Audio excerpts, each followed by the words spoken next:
I was having your boy Rico from RicoScores, and at this point, I'm not even going to try to keep up with exactly which day of training camp practices is because, again, they have practices that we don't even have access to. So at this point, we're just going to keep track of them by date. So today we're breaking down August 13th of the 2024 Washington Commanders training camp practice. Of course, I'm hitting y'all with some clips, and we have a couple of good ones, most notably some ones from Jayden Daniels hooping today. He looked really good today, continuing that momentum from the preseason game against the Jets. We also have Martavis Bryant already out there looking better than I expected, looking bigger than you'd expect, and he even made a play today that made him stand out. We also have a big-time wide receiver competition update, and we have a big serious problem on our hands with this kicker situation. And y'all already know we're going to go position group by position group. Now, granted, just to give you the heads up, running back and defensive line and linebacker and safety today, I just couldn't even dig up any information on it.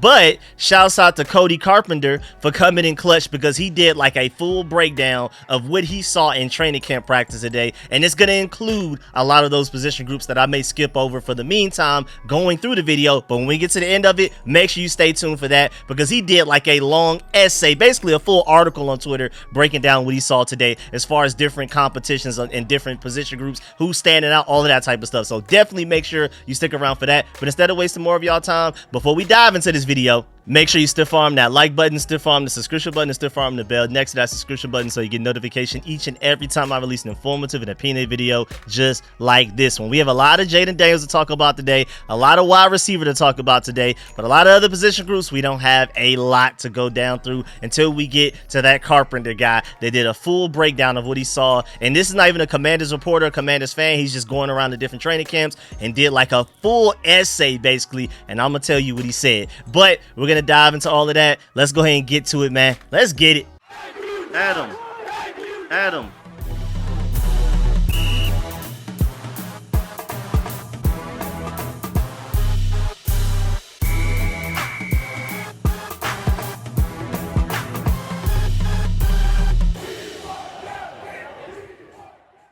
All right, so today's practice returned to normal. Instead of practicing at 2 a.m. like they did the previous practice, we're back at our normal 9 a.m. And this time we also return to pads as well, fully padded practice. And there will be no work Wednesday because that's when they're going to Miami. And I'm assuming we'll have the joint practice on Thursday. So, of course, I will keep you updated on that. And even just beyond the practice being fully padded, they wanted to work on some 2 and 4 minute drill scenarios and things like that. I thought that was pretty interesting. Also, just to remind you, this is the first padded practice that we've had since the preseason game, and they also wanted to emphasize doing some run install today. So now we're starting to incorporate more run plays. We're not going to be as vanilla there. Now we're starting to, okay, from Cliff Kingsbury's point of view, let's start to get some of these maybe power run schemes involved as well. Not even just zone, but maybe we start working on some things to where we designate where the running back goes, or, you know, just different things. So now we're starting to add wrinkles to the offense, specifically in the run game. I'm pretty sure we've already added some wrinkles to the passing game. Now they're trying to do that with the running game as well so that we could be a little bit more balanced strategically. You saw in that preseason game against the Jets that we're going to run the ball a lot. I'm not worried about usage of the run. I'm not worried about run-pass balance at all, but just strategically right now, maybe the run game is a little bit behind the passing game,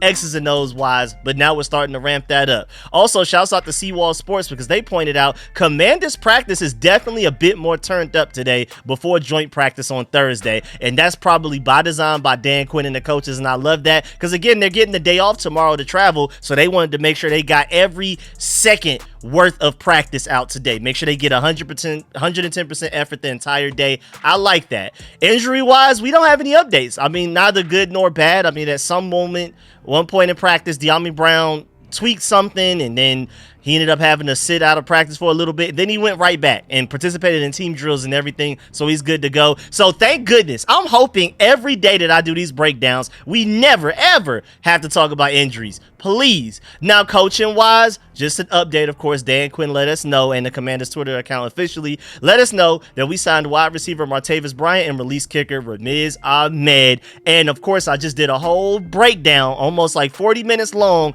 of, like, everything that has to do with that situation. Why we signed Martavis Bryant? What are his chances of making this roster?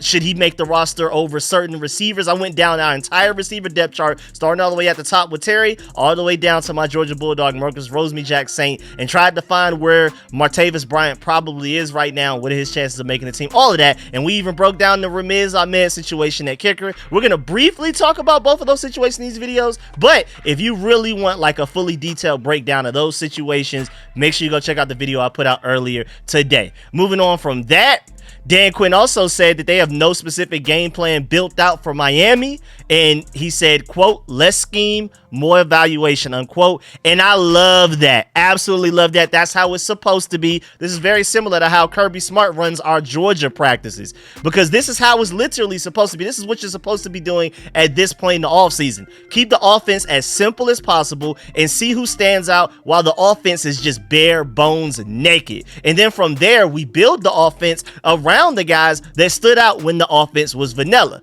Like, because now imagine how well they will perform after you design the offense to get the most out of them. Keep everything at an even, fair playing field to see who's better with the same exact factors accounted for, and then make the offense bring out the best in those standouts to make them stand out even more and set them up for further success after we've realized who are the better of the guys that we have. Keep all of the factors the same, make sure everybody gets the same reps with the starters, all of that type of stuff, same plays, same defense, and then just see who stands out, and then we go from there. And then also moving on, let's get to the quarterback position. And before we even get into what he did in practice today, which was great, this from what I'm hearing, even though a lot of people weren't talking about it, so maybe it doesn't have the hype that it deserves, but this was apparently one of Jayden Daniels' best days of training camp of this entire offseason so far.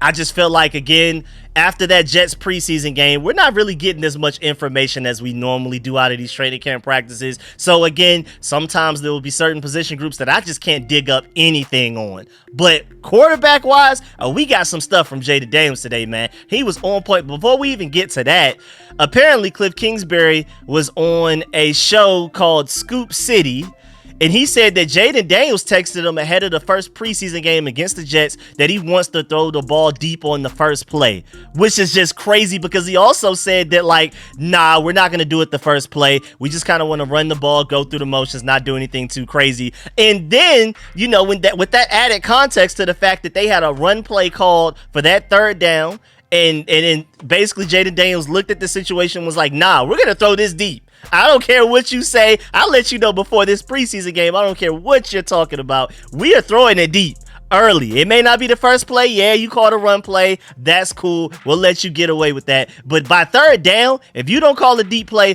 I will. So that's just crazy, man. And the fact that those guys didn't even necessarily like tell him to do that and didn't even necessarily give him permission. I mean, it shows that Cliff Kingsbury definitely trusts him to where that the parameters of the offense are allowing Jayden Daniels to even do something like that. If he sees it, go for it. Again, Dan Quinn basically said that he'd rather ask for forgiveness than permission. I love that mentality from Jayden Daniels, especially being a rookie.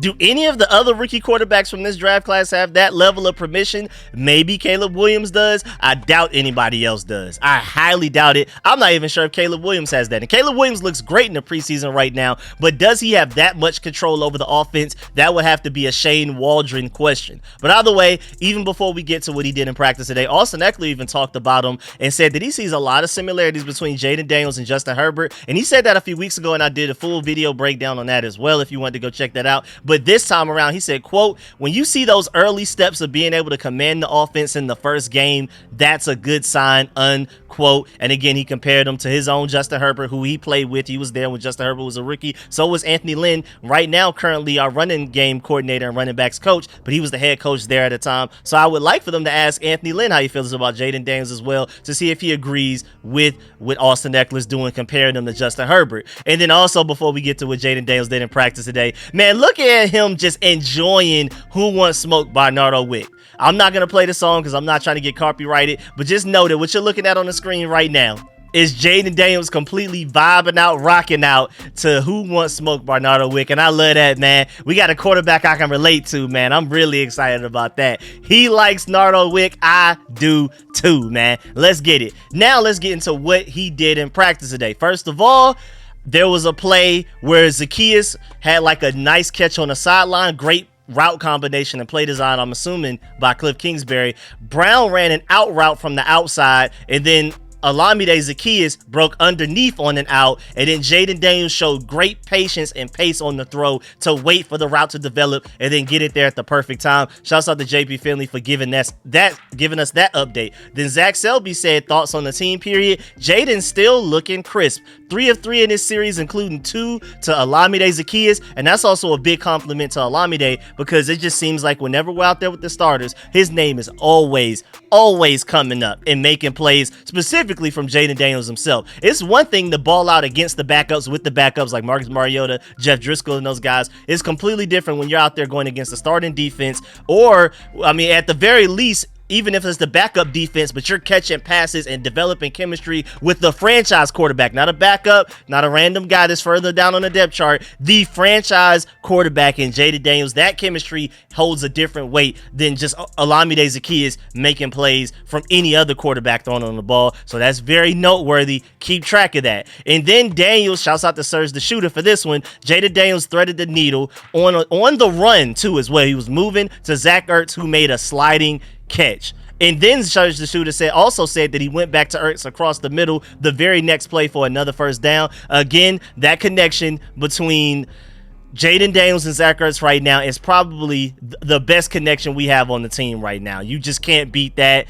That's literally where it's at. If you had to bet on one player that you can pick on fantasy in your fantasy team, and they're going to like consistently contribute, you know, every game they're going to at least give you something, that's Zach Ertz above all else, even above Terry McLaurin. And again, I think Terry McLaurin is going to have a great season, but Zach Ertz is clearly Jayden Daniels' favorite target, even just from the joint practice. The very first throw attempt he had on 7-on-7 to get comfortable, to get warmed up, was a Zach Ertz. When there was a 4th and 10 situation later on in the practice and he just had to heave it up there, he threw it to Zach Ertz, triple teamed. I mean, that level of trust right there. And somehow Zach Ertz came down with it, so he validated his initial trust in him and made the bond grow even stronger from there. So Zach Ertz is Jayden Daniels' #1 go-to guy right now. And if you wanted to see that play, here you go right here, provided by the Washington Commanders themselves after practice. See, this is why it's good for me to do these videos a little bit later, because the Washington Commanders will usually try to upload at least some of the best plays from practice. So, hey man, being late isn't always that bad. Here y'all go.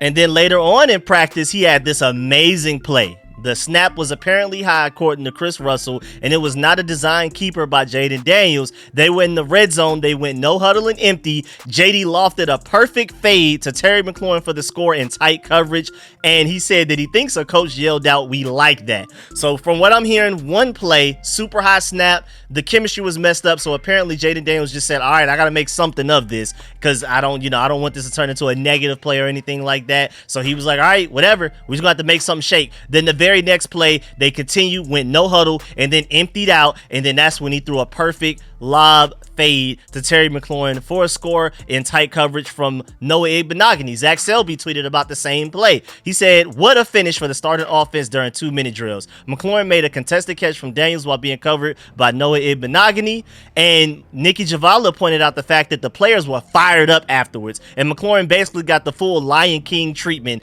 after the play. But if you wanted to see the play, here it is right here. Shouts out to the Commanders for tweeting this as well. If I made the video when I normally make my videos, I would not be able to show you this play. Sometimes it's good being late, man.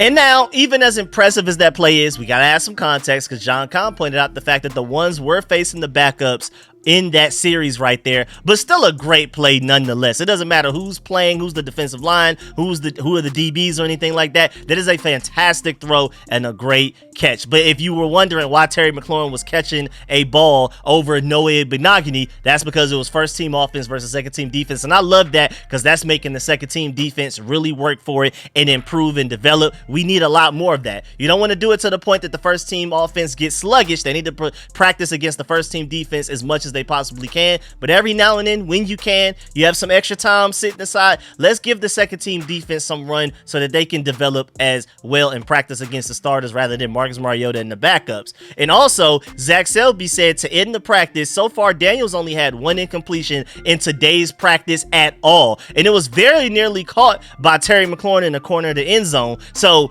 it technically, Jayden Daniels' true passing percentage today, instead of true shooting percentage, was, I guess, 100% according to Zach Selby. Because the only time that he had an incompletion in today's practice was Terry McLaurin not catching a ball that apparently was catchable. Maybe it wasn't the easiest catch to make, but it was catchable, and receivers need to come down with those. Now, I'm not getting at Terry McLaurin because he still made some great plays today, but I'm just emphasizing the fact that Jayden Daniels had one of his best practices today, and it's amazing that a lot of people aren't really talking about it. I know Martavis Bryant, interesting situation. We have the Jahan Dotson apparent drama that may be going on right now. B. Mitch, people are speculating that was Jahan Dotson and B. Mitch called out and things like that. We're going to talk about that soon, but I just feel like Jayden Daniels' great day is being overshadowed. Again, only one incompletion today. Now, granted, a lot of the reps that they got today, maybe not all of them, but some of them were against the backup defense, but that's still incredible. Running back-wise, I don't have anything specific other than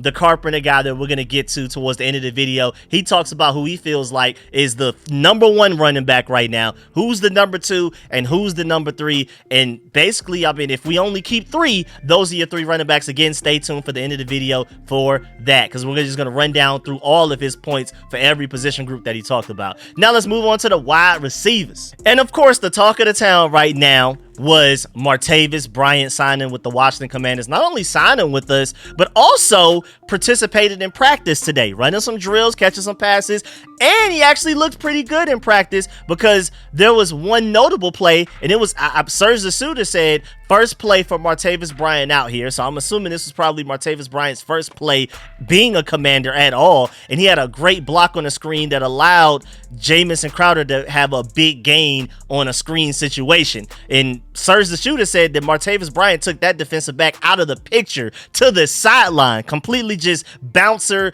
escorted him away from the play.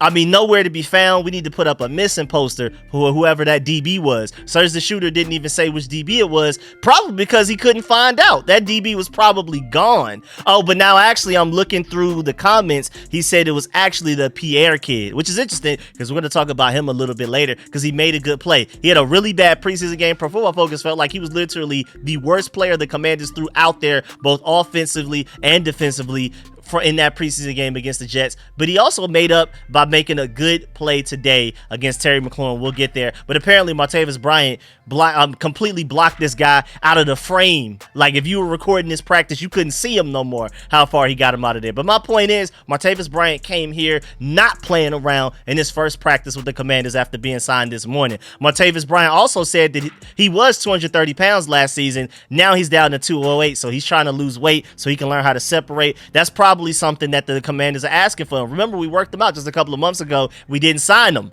so maybe that was one of the things they told him: lose some weight, come back, because we love the fact that you are tall and big, you can make contested catches, but we want you to be able to separate for this young rookie quarterback, and that's probably what he's working on. Shouts out to Barstool Nate because he also brings up a great point. He said, quote, he has to have all of the raw talent that he can to be suspended all of these years, bounce around all of these minor leagues, and still get chances. So that's a good point. I agree. Martavis Bryant may have something left in the tank with all of it, everything that he's gone through in his past, for the Commanders to still give him an opportunity. I know our wide receiver core isn't one of the best in the NFL, but I also don't think it's one of the worst. And I just think that they may see something in there. Dan Quinn, again, was the defensive coordinator of the Cowboys last year. Martavis Bryant was on their practice squad for a lot of the season last year, so maybe he saw a little something, and maybe he's the reason that Martavis Bryant has come back for another workout and eventually sign. Also, shouts out to Alan Saunders on Twitter. He talked about Martavis Bryant's suspensions, and I completely agree here. And he said, quote, there's a level of injustice here. He got suspended indefinitely, and then the NFL changed the rules about marijuana. They don't even test for it now, unquote. And I do feel like that needs to be acknowledged when we're talking about Martavis Bryant and how he kept getting suspended and things like that. really the NFL technically should have never really even cared about it in the first place to even suspend him. Now, of course, you know the rules. Is it that serious to where you're willing to give up your career to do that? Of course, that's just stupid. But at the same time, the NFL should have never even had those rules in place to suspend it for him anyway. So I just wanted to make sure we got both sides on that. Now, moving on, Dyami Brown, again, like we said earlier, came off the field during individual drills in apparent discomfort, according to Nikki Javala, and he changed the insoles in both of his cleats and was on the sideline for a little bit. But he came right back in and participated in team drills and also had a really good block on a play. So that's another wide receiver that's blocking really well. I hope you're seeing the pattern, because this Cliff Kingsbury offense is going to require good blocking from the receivers. As much as we're going to want to run the ball between all of the running backs we have, all of the screens we want to run with the wide receivers that we have, and then of course your quarterback loves to run the ball. And your wide receivers need to be able to block. I mean, that time he walked into the end zone against the Jets, if the receiver isn't blocking well, maybe he's not allowed to walk into the end zone. Maybe he has to really try and run. Maybe he doesn't make it at all. So you need wide receiver blocking. That's definitely a big part of the Cliff Kingsbury offense. Big part of the recipe right there. Then also, Olamide Zaccheaus had a nice catch on the sideline, like we talked about earlier, where Brown ran a deeper version of an out route, and then Olamide, ooh, my fault. I was doing so well too, like 3 straight videos of getting it right every time. Olamide Zaccheaus broke underneath on an out. Jayden hit him with perfect timing on the route, and that wasn't his only play today. He made a couple of other catches, but he's not the only one as well. Bryson Tremaine made a great contested catch in the middle of the field, and I'm telling you right now, it seems like we're hearing the same receivers making plays every day in practice. I'm hearing Olamide Zaccheaus, Dyami Brown, and Bryson Tremaine a lot, like pretty much at least one play every day from somebody, one of the reporters there, one of the fans that have gone to practice.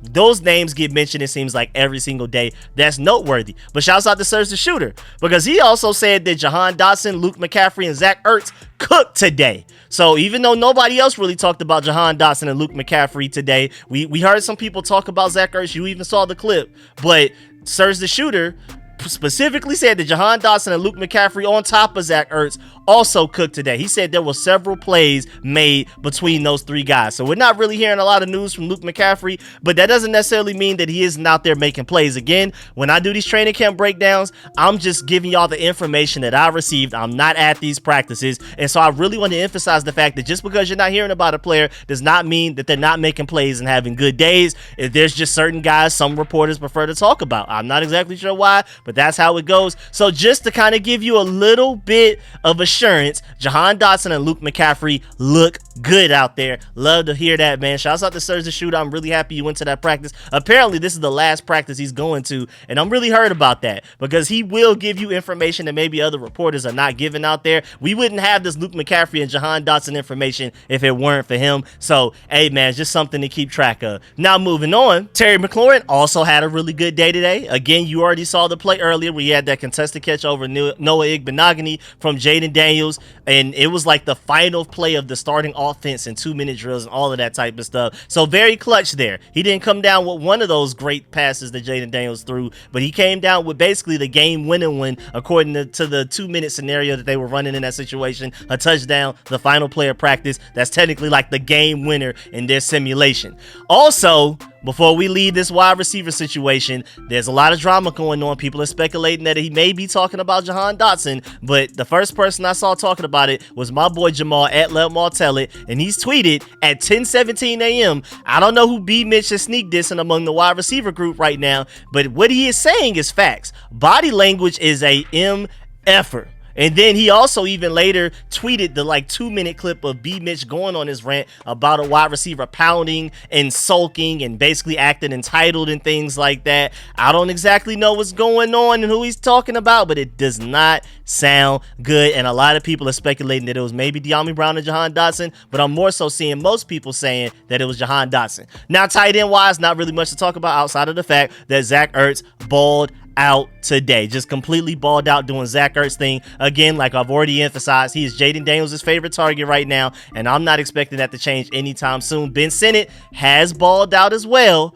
and Terry McLaurin is going to Terry McLaurin, all of that type of stuff. Brian Robinson, Allstate, they're going to get the ball out of the backfield as well. But as of right now, Zach Ertz is Jayden Daniels' safety blanket, his when in doubt. Just like in the Jets practice, again, 4th and 10, panic scenario. What is your just automatic natural reflex without even thinking about it? Just your subconscious telling you, I got to get this ball out of my hands. Who should I target? It's been Zach Ertz. Seems like almost every time. That is the guy that he feels safest throwing the ball towards, and that's going to probably pay dividends later on down the line, especially if you play fantasy leagues. Zach Ertz is probably a huge sleeper right now in fantasy. A lot of people probably forgot about him, especially since the last time we saw him, he was pretty much hurt for the Cardinals, so maybe people are giving up on him. Hey, I'm giving you the heads up now. And then offensive line wise, nothing really noteworthy other than the fact that Andrew Wiley has now participated in 2 straight practices after missing like a week and a half of practices. And today he was the starting right tackle with Cornelius Lucas as your starting left tackle in first team drills with the 11s on 11s. And we might as well just go ahead and assume, because we talked about it in the last training camp video breakdown from Monday, from August 12th, that Dan Quinn basically said, like, hey, if these guys are not able to practice, as in like Brandon Coleman, Johnny Newton, really anybody, if you're not able to practice throughout the week, we're not going to play you in that preseason game, because we don't want you to get hurt. We don't want you to go out there and just basically catch a shot to the body, because you've been chilling this whole week, and now suddenly you're in a preseason game with all this physicality. So basically my point is, if Andrew Wiley and Cornelius Lucas are your starting tackles in the joint in the Commanders practice right now, it's more than likely going to be that in the joint practice against the Dolphins, and so that also means it's more than likely going to be that in the preseason game against the Dolphins. So don't be surprised when we get there. Andrew Wiley, thank goodness he's back, which is, I never thought, like this time last year, I'd be saying, thank goodness Andrew Wiley is back, but thank goodness he is back, because Chris Paul looked pretty good at right tackle, but he's naturally a guard, and he showed it at times. I mean, he impressed. He played way better than I expected as a tackle, but still, he's more naturally and better suited to play guard. So now we actually have tackles playing tackle, so I'm excited about that. Now moving on to the defensive side of the ball. Again, I don't have anything specifically for the defensive line nor the linebacker group today. I tried to dig everywhere I could, but just nobody was really talking about him today, except for the Carpenter guy, which again stayed towards the end of the video for that full breakdown. You're going to really want to stay for that. I mean, his breakdown is so great and so detailed that almost deserved a separate video in itself. But again, to make up for the fact that, I mean, nobody was talking about defensive line or linebackers today, I just felt like I might as well just go ahead and include it in this video. But cornerback wise, the only real update I have, like I foreshadowed earlier, James Pierre had a really good pass breakup working against Terry McLaurin. So he was out there with the backup defense going against the starting offense, and he had a pass breakup against Terry McLaurin. Maybe that was the play that people are talking about, that was the one incompletion by Jayden Daniels, and maybe Terry McLaurin could have caught it or something like that. I'm not exactly sure. Or maybe that was from a different quarterback. But either way, James Pierre apparently had a really good pass breakup against the best wide receiver on this team. But I do want to point out the fact that he was the lowest graded player, both on offense, defense, whatever, the lowest graded player on the entire team in that Jets preseason game with a 28.1 grade, man. I mean, his jersey number is higher than the grade that he had. He wears number 29. That man had a 28.1 grade. And even though his tackling grade was in the 70s, his run defense grade was in the 70s, his coverage grade was so bad that it brought everything else down to a 28.1 overall. I don't know how your grade is lower than your jersey number and you're a defensive back. That's terrible. But again, he had a really good pass breakup against Terry McLaurin, so maybe he made up for it in the eyes of the coaches, and maybe they'll allow him to stay on the roster a little bit longer. Maybe they'll give him a few more chances. We'll see. But I do vividly remember him giving up some big plays in that preseason game, so I wasn't surprised by his grade. But now moving on to special teams. Again, Ramiz Ahmed was released, which is crazy because, I mean, I know Ramiz Ahmed was bad, but Riley Patterson, who we're keeping, is even worse. But Dan Quinn said that the kicker competition remains open, but And then they just wanted to give Riley Patterson all the reps this week. So he's not the permanent answer, but I guess they just wanted to give him a week of practice where he's the one getting all of the reps. Like, no, not splitting reps in half. I'm assuming that they feel like Ramiz Ahmed has reached his ceiling. It's not a good ceiling. And even though he's better than Riley Patterson today, I'm assuming with the strategy that they're going with, that maybe they think Riley Patterson can eventually develop into the better kicker. He's not the better kicker today, but maybe there's some ceiling there that they see that I haven't seen yet, that they want to try to give him the opportunity to bring out of himself. I don't know, but I mean, it's crazy because Ramiz Ahmed was the only kicker between the two that actually made a real field goal in that Jets preseason game. Riley Patterson just keeps doinking. Just keeps hitting the crossbar. I just absolutely don't understand it. Also, another special teams update. The Commanders are working out 2 more punters again, both right-footed guys. But just to let you know, just like last week, this is an emergency list evaluation, and it's work for the returners because Tressway is left-footed. We're about to go against a right-footed punter when we go against the Dolphins in joint practice and the preseason, just like we did with the Jets. So they want to give them some work to prepare for a right-footed punter because Tressway, again, is not right-footed. He's left-footed. They're not trying to replace him. That's just something that this regime is just very serious about. They're trying to basically dot their I's and cross their T's and make sure everything is accounted for, even specifically the fact that we have a left-footed punter, and they want to make sure that these guys practice against a right-footed one as well. I love that. And then also, like I said, like I foreshadowed, we got to get to what Cody Carpenter said about the Washington Commanders practice. He said, stop by the Washington Commanders training camp on Monday for stop number 7 of the Roster Watch training camp tour. So he's just been going around to different training camps for different teams. Again, this is not a Commanders fan. This is not a Commanders reporter. Nothing. But he said that he went around and this was from Monday. So my fault. This was Monday, August 12th. He said 3 wide receiver sets included Terry McLaurin, De'Ami Brown, and Jahan Dotson playing out of the slot. This should not be a surprise here. I've been telling y'all that. Even though Olamide Zaccheaus was higher on the depth chart that came out before the Jets preseason game, and I can't wait to see if when they come out with the new depth chart heading into that Dolphins joint practice and preseason game, if there are going to be any major changes. Really interested in seeing that. We're definitely going to break that down. We're going to compare the old one to the new one, of course, and see what was some of the biggest changes. But even when they came out with that depth chart, I was wondering, like, why is Olamide Zaccheaus above De'Ami Brown? De'Ami Brown has clear-cut been one of the top 3 receivers on this team. You can even argue as of late that you maybe De'Ami Brown is wide receiver 2. I'm not sure 100%, but it just seems like that's the case from what I'm hearing from different reporters and fans going to practice. He has clearly been the guy. First, people were a little shocked that De'Ami Brown was above Luke McCaffrey, and that the fact that he was even top 3 over Luke McCaffrey, who was 4 right now. But I mean, with the way Olamide's been hooping lately, Luke McCaffrey's probably 5th. And like I said, just like Carpenter said, it's been Terry McLaurin, De'Ami Brown as your Z, Jahan Dotson as your slot. That's what I would project as of today. Even before this guy even tweeted this, that's basically what it's been. I feel like this is fairly obvious, but I feel like a lot of people have missed this. It's probably gone over their heads. Then he said the running back 1 is still clearly Brian Robinson, who seems to have slimmed up a bit and looks much smoother working out of the backfield in the receiving game, which is very deadly. That's big news, first of all. The fact that Brian Robinson is clearly number 1. Not only just slightly, but clearly. You saw that in the preseason game as well. He definitely got the bulk of the carries. Austin Eckler came in for like 1 carry maybe, and he was also out there for the passing game to catch passes from Jayden Daniels or even blocking the passing game as well. But Brian Robinson was clearly the guy that's going to get the most carries. And again, Carpenter went to practice yesterday as in Monday, August 12th, and saw the same thing that we basically saw in that preseason game. Brian Robinson's 1, and then of course Austin Eckler's number 2. He also went on to say behind Robinson, Austin Eckler worked in what felt like a little more than every 3rd down snap. So that's just the role. Brian Robinson 1st and 2nd down, Austin Eckler 3rd down. But again, do not sleep on Brian Robinson in that passing game. You saw how explosive he was in that Eric Bieniemy offense right there that underutilized him. Imagine what he's going to do with not only an improvement offensive coordinator, but also an improvement in hopefully offensive line, but most importantly, quarterback play as well. Like he said, he looks like he's slimmed down and looks much smoother working out of the backfield in the receiving game. I'm telling y'all, Brian Robinson is drastically underrated. I've been screaming this, but even some fans don't agree with me. Y'all will see. But again, Carpenter said behind Robinson, Austin Eckler worked in what felt like a little more than almost every third down snap. That's his role. His role wasn't receiving centric though, but rather balanced. Observed Eckler take 3 different handoffs to the inside and utilize very sharp vision to create space and find the hole behind the Commanders' O-line. So even though he's going to be out there primarily on third downs, that doesn't mean he's automatically just going to be out there only to catch the ball. They still ran the ball with him and apparently ran the ball with them in between the tackles. He's not even just as a receiving back. He's not purely a guy that's just going to be out there trying to bounce it out to the outside and get to the sideline and things like that. He's going to run in between the tackles. We're asking all of our running backs to do all of the same things. Run in between the tackles, run outside of the tackles, and catch the ball out of the backfield. Everybody has to do that. Then he said, ready for this one?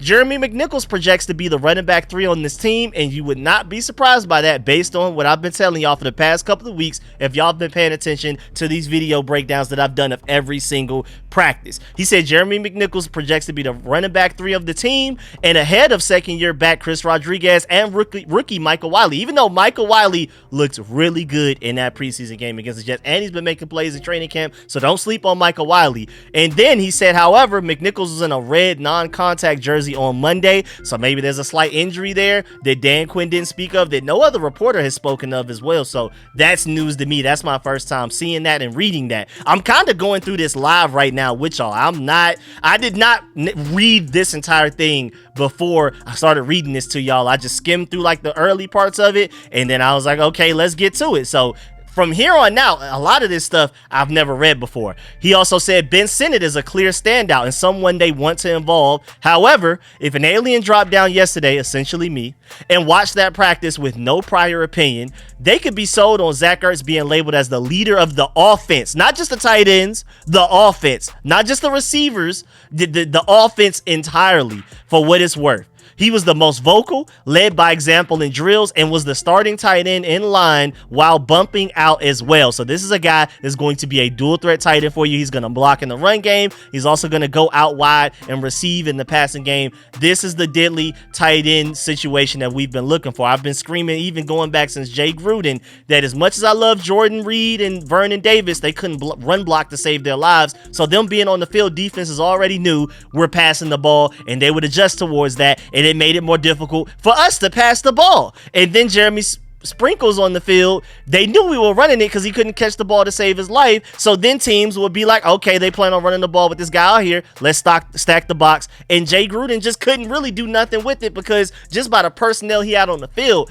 defense already knew what we were doing. Well, my point is, with Zach Ertz and Ben Sinnott being true dual threat tight ends, and even Cole Turner, he was blocking his tail off in that preseason game, we may not just automatically forecast to the defense what we plan on doing just based on the guys we have on the field, and that's going to make our offense so efficient, so on schedule, and most importantly explosive as well. And then moving on, he said defensively, the acquisition of Bobby Wagner, Jeremy Chin, and Michael Davis was known throughout free agency. However, it's hard not to notice the number 4 jersey flying around the field. That's Frankie Luvu, who finished with 236 tackles over the last 2 seasons in Carolina. It might be a hotter take to call him the defensive leader. Wow.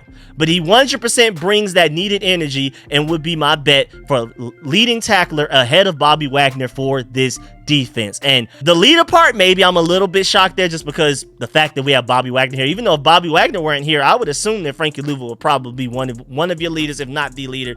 But the part about him being arguably our best defensive player, I mean, I love Jonathan Allen, Daron Payne, but Frankie Luvu looks like what a lot of people are saying. He's going to be a top 5 player at his respective position this year. Jonathan Allen, Daron Payne, you can debate about and argue that maybe they are that, but I'm very sure Frankie Luvu will be that, especially in his defensive scheme, especially with the guys around him. Unlike in Carolina, where he had to make up for the faults of other people around him, here all he has to do is his job, and he's gonna ball out. You saw him and Mike Sanford still flying to the ball everywhere, every play against the Jets in that preseason game. And I think it was Mike Clay that I believe he was the one that said that we're going to have the best linebacker group in the NFL with the mix of Bobby Wagner and Frankie Luvu, of course. And then one of those other national media members said that Frankie Luvu will be the second best linebacker in the entire NFL, only behind Fred Warner. And it sounded like that may be a real thing.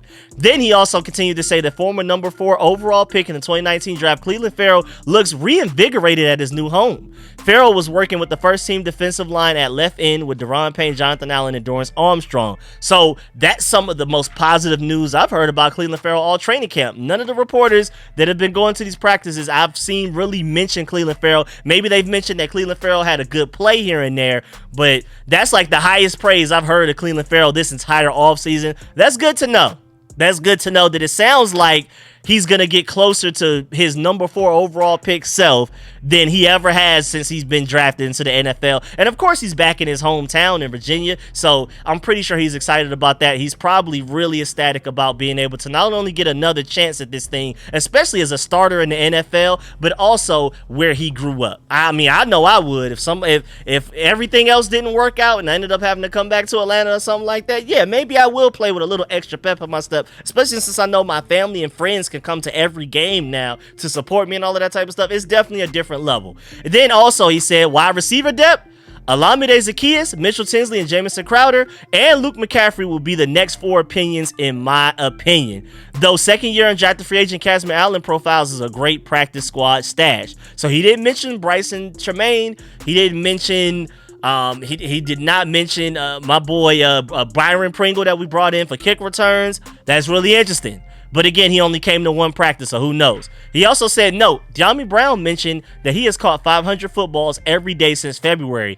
Every day. And he was adamant about that. That's really interesting insight right there. So Dyami Brown is basically under the Terry McLaurin trying to get a scholarship to Ohio State workout program right now, because remember, Terry McLaurin went to Urban Meyer at first and they basically denied him and was like, I mean, yeah, you have some potential to him, but you got to improve your hands, so go back and catch. I forgot the amount of footballs every day, but it was something ridiculous, somewhere probably around 500. Terry McLaurin went and did that. Now he has some of the best hands in the NFL, and Dyami Brown is apparently trying to do the same thing, and that was arguably his biggest weakness. I mean, he's shown you the flashes as far as deep ball potential. He's one of the best blocking, if not the literally best blocking wide receiver we have on the team. So those are already positives. But his biggest weaknesses coming into this offseason was getting open underneath, or really getting open, period, because he didn't even really get open in that deep bomb from Jayden Daniels.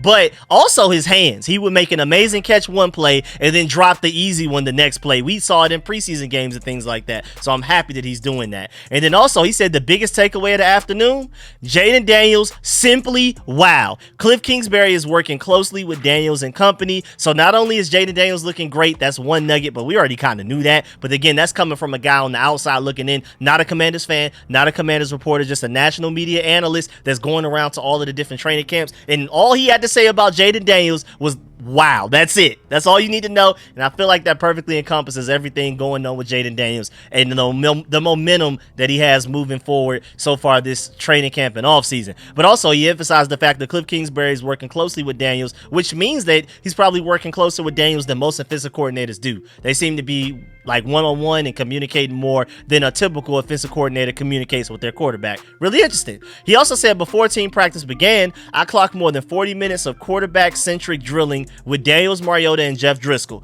Kingsbury and staff were with this group the whole time while the rest of the team stretched and warmed up and drilled. So apparently these quarterbacks are working. Even before practice starts, 40 minutes before practice starts, they're getting it in. That's really interesting. And then he also said for more training camp coverage, follow at Roster Watch on X, YouTube, Instagram, and TikTok. So I felt like I had to shout him out and shout out everything that he shouted out after all of that information that he just gave us. So shouts out to, again, Cody Carpenter. That's at CODYCARPENTIER. I had to go through all of that to shout him out just for all of that great information. And then lastly, before we get up out of here, I have some more random updates as well pertaining to some things that deal with the Commanders, some may not exactly directly. But just if you're a big fan of Jared Patterson, I know a lot of y'all from the DMV area were rooting for him. Apparently, he's making a name for himself over there with the Chargers, especially with Gus Edwards not looking as good as people expected. J.K. Dobbins is dealing with injuries. Right now, Jared Patterson is running back 3 over there for the Chargers and likely to not only make the team, but have an impact on their team right now. So for those of y'all that were Jared Patterson fans, Hey, that's great news for you. Also, Damiere Byrd, who we ended up cutting a couple of weeks ago, just signed with the Bills. So that's another update where former Commanders are ending up and things like that. And I just got interrupted because I saw my boy at Commanders Realm say that basically Martavis Bryant is Cam Sims but explosive. And I think that's actually a pretty decent comp right there. We'll see what happens of it though. And also, next up, in the first 2 rounds of the past 2 drafts, y'all remember, we chose Emmanuel Forbes over Christian Gonzalez, which I still don't agree with, but that doesn't mean I can't root for Emmanuel Forbes to be great. I'm not going to be pessimistic and give up on him like a lot of y'all have, but I was a guy that wanted Christian Gonzalez over him. I'm not going to sit here and lie and just change my opinion on it and things like that. I'm still rooting for Emmanuel Forbes big time, and I definitely feel like y'all are giving him way harder of a time than he deserves, but I can admit, definitely prefer Christian Gonzalez over Emmanuel Forbes coming out of the draft. But Jayden Daniels' case over Drake May, definitely prefer Jayden Daniels. But just checking up on what's going on because they had a joint practice with the Eagles yesterday. Well, today, I believe. Drake May's last 2 team periods, 1 of 3 completions, like 1 completion, 3 attempts, 6 sacks, and a fumbled snap.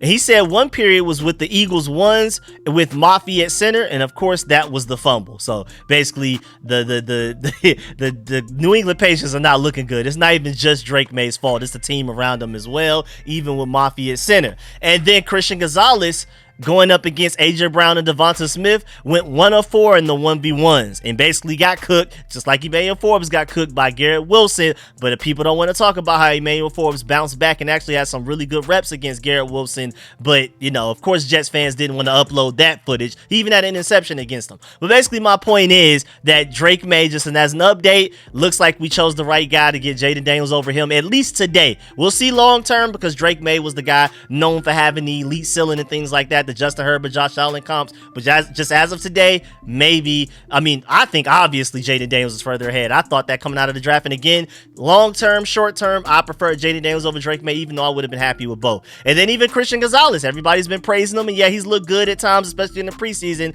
but he's getting cooked by AJ Brown and Devonta Smith, just like Emmanuel Forbes did. So maybe just let off of Emmanuel Forbes just a little bit, because maybe AJ Brown and Devonta Smith are just uncoverable, or maybe no matter who we would have picked between the two, we would still struggle against those guys. Hopefully scheme and pass rush make up for it, because I'm not expecting any corner we throw on those guys to really ball out. Benjamin St. Juste did the best job against AJ Brown I've seen any Commanders, any burgundy and gold corner do since he's gone to the Eagles. Hopefully we just go ahead and make that matchup happen there. But speaking of Christian Gonzalez, it's not all doom and gloom. AJ Brown talked after practice and said this about him, quote, "He's a great player, man. I had picked him coming out as the best defensive back in the entire draft. He's a great player. He's a great worker. He gave me good work today." So that is a great compliment from AJ Brown. And it's not all doom and gloom from Christian Gonzalez, but my point is he got beat by those guys today in practice with the joint practice between the Patriots and the Eagles. And I'm just trying to let y'all know that it's not the end of the world for Emmanuel Forbes, because even Christian Gonzalez makes mistakes and gets beat as well. And then lastly, before we get up out of here, just to let you know, Bobby Wagner is 23 more playoff tackles away from passing Ray Lewis for first all-time in NFL history with 115 playoff tackles. So hopefully we can get to the playoffs this year and give him those 23 playoff tackles so he can be the top linebacker with the most tackles in the playoff of all time again to surpass Ray Lewis. 23 away. But yeah, man, that's the end of this video. Please get in the comment section. Let me know how you feel about everything discussed in this video. Please still farm that like button, still farm the subscription button, still farm the bell next to that subscription button so you get notification each and every time I release an informative and opinionated video just like this one. Make sure y'all stay tuned for all of the content. I will have some content out for y'all tomorrow, but by the time y'all are watching this, it will probably end up being Wednesday, August 14th. But either way, Wednesday, August 14th, I will have content out for y'all because the Commanders are not practicing. But again, I have so many video ideas, so much content I need to get to y'all that I'm still putting out videos tomorrow. I may even put out 2. We'll see. So just stay tuned for that. Even though I'm putting this video out pretty late Tuesday, technically, by the time it gets to y'all, it's going to be Wednesday morning. Be on the lookout for another video on Wednesday, August 14th. And again, let me know in the comment section, as usual, per usual, like every video. Let me know how you feel about everything discussed in this video, man. How you feel about the wide receiver competition, the signing of Martavis Bryant, Jayden Daniels killing it in practice, the running back room right now, who's winning that competition, Ben Sinnott looking great, Zach Ertz being the leader of the offense, all of that type of stuff. Let me know how you feel about all of that and more, and do not leave this video without leaving a like. And again, be on the lookout for another video later on today, as in Wednesday, August 14th. I'm gonna catch y'all later. Appreciate y'all. I'm out.